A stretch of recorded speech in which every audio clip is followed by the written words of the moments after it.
आज हम पढ़ रहे हैं अपना हिंदी व्याकरण का क्लास 3 का लेसन नंबर 5, जिसका नाम है संज्ञा मीन्स नाउन। तो आइए प्यारे बच्चों, हम पढ़ते हैं नाउन अर्थात संज्ञा। परिभाषा देखते हैं संज्ञा की। किसी व्यक्ति, प्राणी, वस्तु, स्थान या भाव के नाम को संज्ञा कहते हैं। जैसे मोहन, भारत, गाय, कुर्सी, वीरता आदि। अर्थात प्यारे बच्चों, अगर आपको एक सिंपल में भाषा में समझाऊं तो हमारे इर्द गिर्द, हमारे आसपास, चारों ओर जो भी वस्तुएं हैं वो सभी संज्ञा हैं।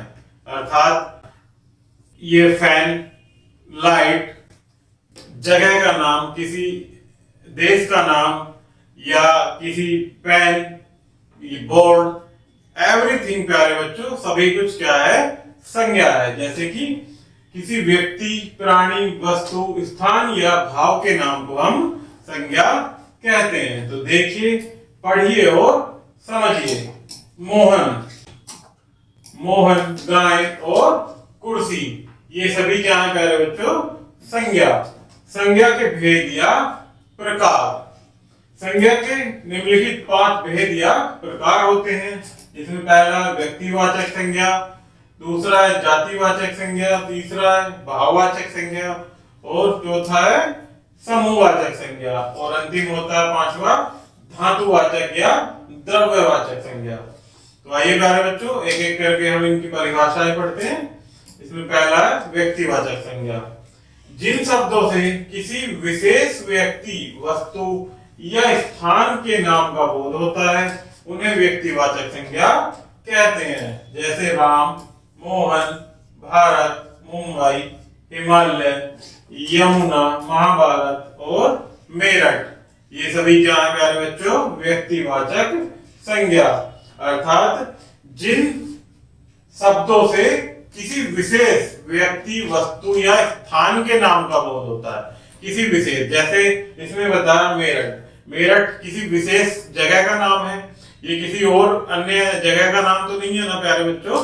तो इस प्रकार से महाभारत, ये भी एक हमारी उसका नाम है। महाभारत अन्य कोई तो नहीं हुई है ना, जैसे रामायण भी एक ही है, महाभारत भी एक ही है, किसी अन्य का तो नाम नहीं है महाभारत, तो इसलिए किसी ये विशेष का नाम है। यमुना हमारी एक विशेष नदी का नाम है, यमुना है तो वो यमुना ही है। जैसे गंगा, सरस्वती, ये सभी क्या है, व्यक्तिवाचक संज्ञा। इसी प्रकार आपका आता है नेक्स्ट जातिवाचक संज्ञा।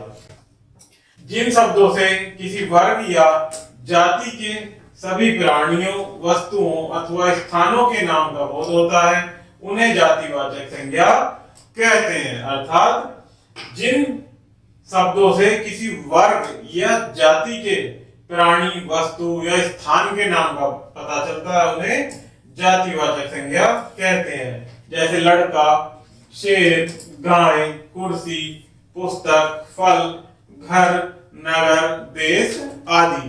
जैसे देश भी हमारे होते हैं बहुत सारे, अब उसमें हमारा भारत देश है, जापान है, ऑस्ट्रेलिया है, इंग्लैंड है, ये सभी क्या है, देश हैं। अर्थात इनकी देशों की जाति का पता चलता है जिन शब्दों से किसी विशेष वर्ग या जाति के बारे में पता चलता है। जैसे हमारा फल होता है, तो प्यारे बच्चों हमारे फल तो सभी होते हैं, केला, सेब, आम, चीकू, लेकिन ये सभी क्या है, फल हैं। इनसे हमें एक विशेष जाति का पता चलता है, तो ऐसे शब्दों को हम क्या कहते हैं, जातिवाचक संज्ञा। नेक्स्ट आता है प्यारे बच्चों भाववाचक संज्ञा।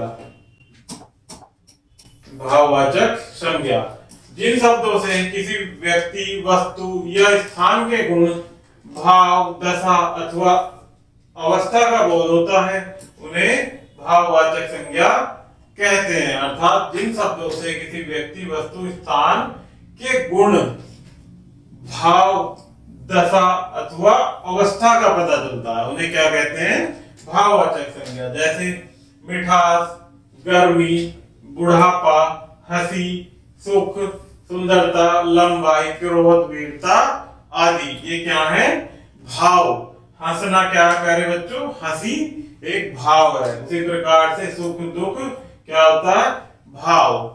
बुढ़ापा, इसी प्रकार से मिठाई कैसी होती है, मिठाई में क्या होती है, मिठास। तो ये क्या है, एक गुण। इस प्रकार से नेक्स्ट होता है समूहवाचक संज्ञा। जिन शब्दों से किसी समूह का बोध होता है उन्हें समूहवाचक संज्ञा कहते हैं। अर्थात जैसे कक्षा, समूह किसे कहते हैं, जहां एक से अधिक संख्या में लोग या स्थान या वो पाए जाते हैं। जैसे सेना, सेना में भी अर्थात समूह में सेना होती है। जैसे सभा, सभा एक ऐसा शब्द है जिसमें एक से अधिक संख्या में लोग होते हैं। इसी प्रकार से परिवार, परिवार में भी बहुत सारे लोग होते हैं जो कि समूह में होते हैं। इसी प्रकार से कक्षा में भी बच्चे समूह में होते हैं। तो इन्हें क्या कहा जाता है, ऐसे शब्दों को, ऐसे शब्द किसी समूह का बोध होता है इनसे, उन्हें क्या कहते हैं, समूहवाचक संज्ञा।